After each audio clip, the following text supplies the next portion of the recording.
I want to start this video off today by giving a movie review of a documentary I watched recently that I consider to be pretty solar punk.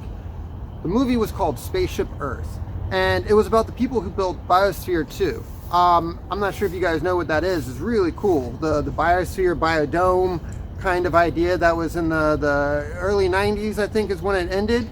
I remember it as a kid hearing about it. And essentially all I remember is that it was a failure. And that's all anybody ever talked about, is how it was a failure. And that's not fair. Hey, go back and watch the video. I would not consider it a failure at all. And it was very much a media twist, as we know how that can be. The movie focused on the group of people and who they were and how they all came together. And that's what totally blew my mind. They were totally revolved around Buckminster Fuller, and that's why we're here with the street art that I found of Buckminster Fuller. They actually built geodesic domes on a farm that they had made like a homestead kind of DIY plot land. And what was really cool about them is they were a bunch of theater kids. There was a bunch of artsy people, and they would perform. And they had something called the Theater of All Possibilities. How solar punk is that? Like, just ideas and solutions of a future better world. And they would get together and act out these really cool, weird, artsy, scientific things. And then they started going around on like a big tour bus that they modded, a school bus, just doing very, very hippie stuff and going around and acting and making little money and stuff like that.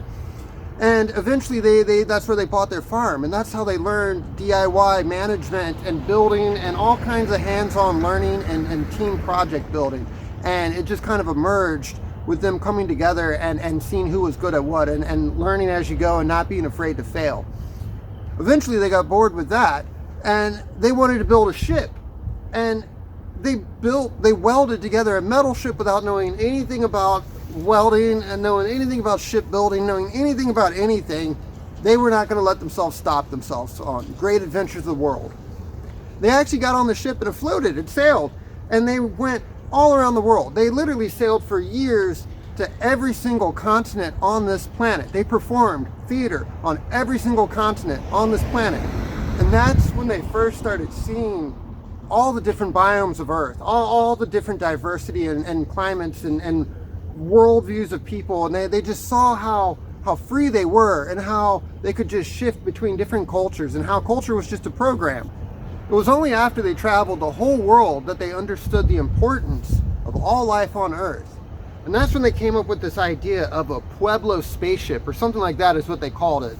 And it was going to be a completely enclosed circular biome that would be out in space. And it would just be like this real hippie trippy kind of thing where it was just like a glass dome sphere that just had everything enclosed. And that was really cool. But they wanted to bring that down to Earth. And they said, how could we do this in real life? How could we do this here on Earth? That's where they did. They met some people that could finance it, and they built this thing and yada yada yada, and it went all into it. They actually brought in like living coral reefs. They brought in all these things from all around the world and had different sections, and it was just totally astounding. One of the reasons why I think we need to try this again today is there's many technological differences. This happened in the 70s, I believe, when they started, and they weren't using any solar power for this. They were just farming from the natural sunlight, and they started to like lose food production in the winter and things like that. The oxygen level was not so great, and what they found out later that they don't cover in the movie is that the concrete was actually still being cured and fixing and sucking out of the oxygen from there. So that's why they all kind of like started going crazy and stuff like that.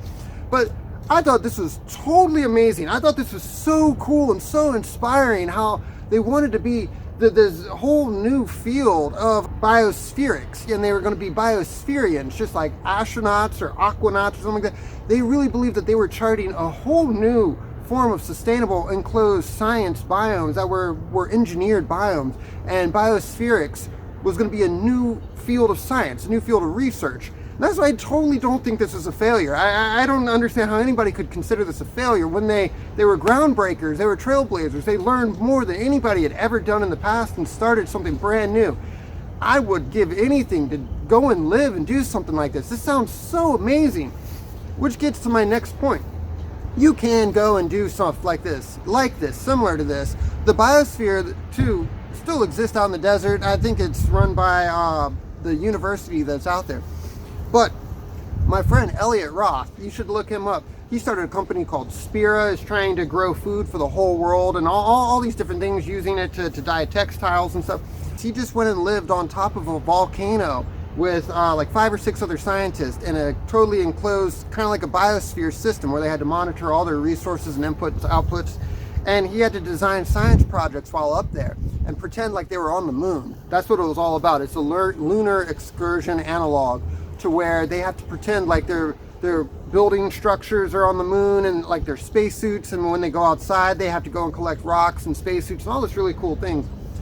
You can sign up for the project as well. I'm considering doing it because this seems like so cool. This seems like something I would dedicate my life to doing, of being adventurous, being scientific, being just everything, looking at the world in a different way, and climbing to tops of mountains. This seems so cool. So I encourage you to look up Biosphere, watch this movie, Spaceship Earth, and also look up Elliot Roth, and I'll link you to his experiences on there. Solar Punk out.